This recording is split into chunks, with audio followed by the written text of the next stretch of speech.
Jadi tuan-tuan dan puan sekalian, begitu juga Syekh Al-Albani. Jadi satu usaha yang cukup mulia daripada beliau, mendekatkan manusia dengan sunnah Nabi sallallahu alaihi wasallam.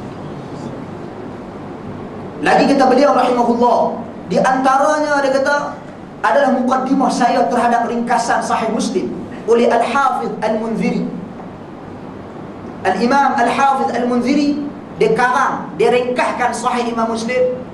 Syekh Al-Albani menilai semula manuskrip ringkasan tersebut. Dia cek balik, dia nilai balik, dia susun balik.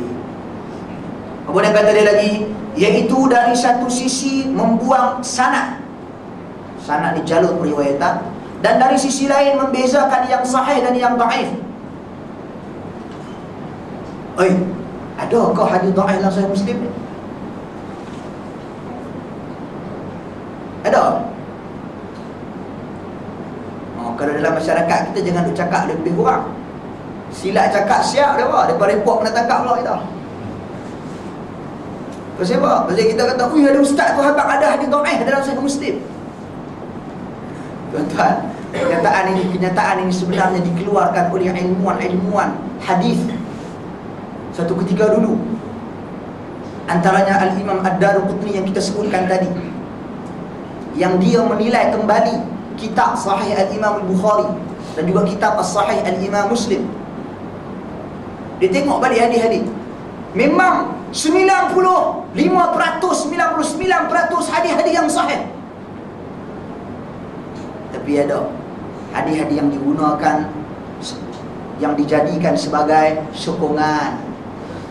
Itu ada yang berstatus lemah, bukan hadis utama. Hadis utama kalau dalam Sahih Bukhari semua sahih. Cuma dalam Sahih Muslim ada satu hadis yang mungkin tuan-tuan dan puan sekalian dengar, betul kan ni? Memang betul. Buka Sahih Muslim baca. Dia panggil hadis, dia panggil maklub. Maklub ni dia terbalik. Mungkin terbalik itu secara tak sengaja, iaitu tentang bersedekah. Orang yang bersedekah dengan tangan kanan dia sehingga tangan kiri dia tak nampak. Tapi dalam riwayat Al-Imam Muslim dia cerita sedekah dengan tangan kiri sampai tangan kanan tak nampak. Jadi dipanggil hadis dalam ilmu mustalahil hadis, hadis maqlub nama dia, maqlub.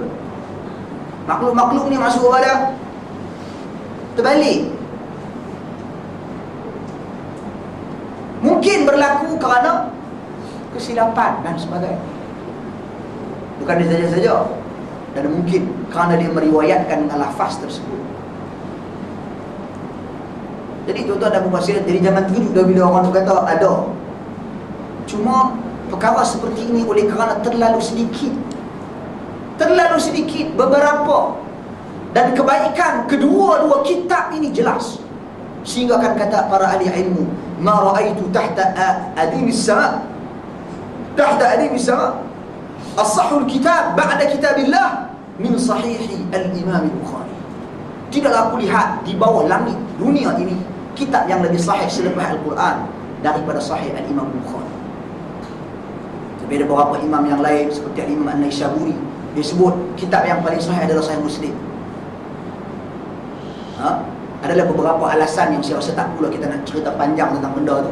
Benda tu dari sudut puji-pujian. Walau bagaimanapun, kedua-dua kitab tersebut adalah kitab yang terbaik selepas daripada Al-Quran Al-Karim.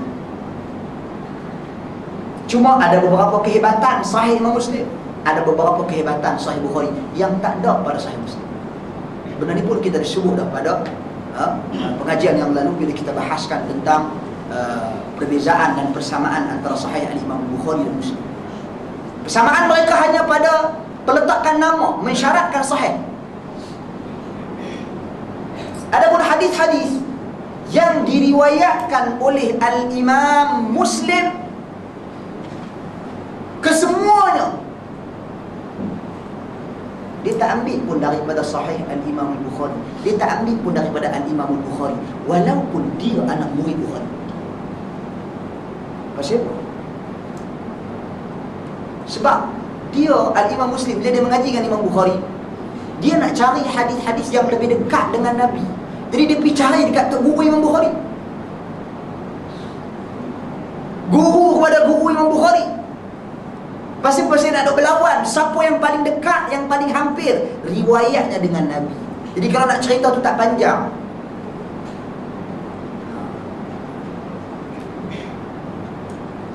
Kemudian kalau tengok lagi perbezaan antara Sahih Bukhari dan Muslim, Imam Bukhari dia mengamalkan ringkasan hadis, kita dah cerita. Imam Muslim dia tak ringkaskan hadis. Dia melazimi, berusaha untuk melazimi lafaz seperti mana yang dilafazkan oleh Nabi. Sebab tu kualiti Sahih Al-Imam Muslim lebih dari sudut melazimi lafaz yang asal tanpa melakukan ringkasan. Imam Bukhari tak. Imam Bukhari dia lebih kepada fiqh, dia lebih kepada kefahaman. Jadi dia riwayatkan hadis,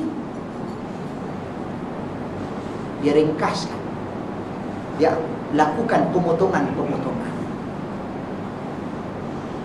Itu juga dari sudut meletakkan bab. Imam Muslim dia tak letakkan bab, Imam Bukhari dia letakkan bab. Dan kefaqihan dia, kekuatan ilmu dia terbukti daripada tajuk-tajuk bab di dalam sahih.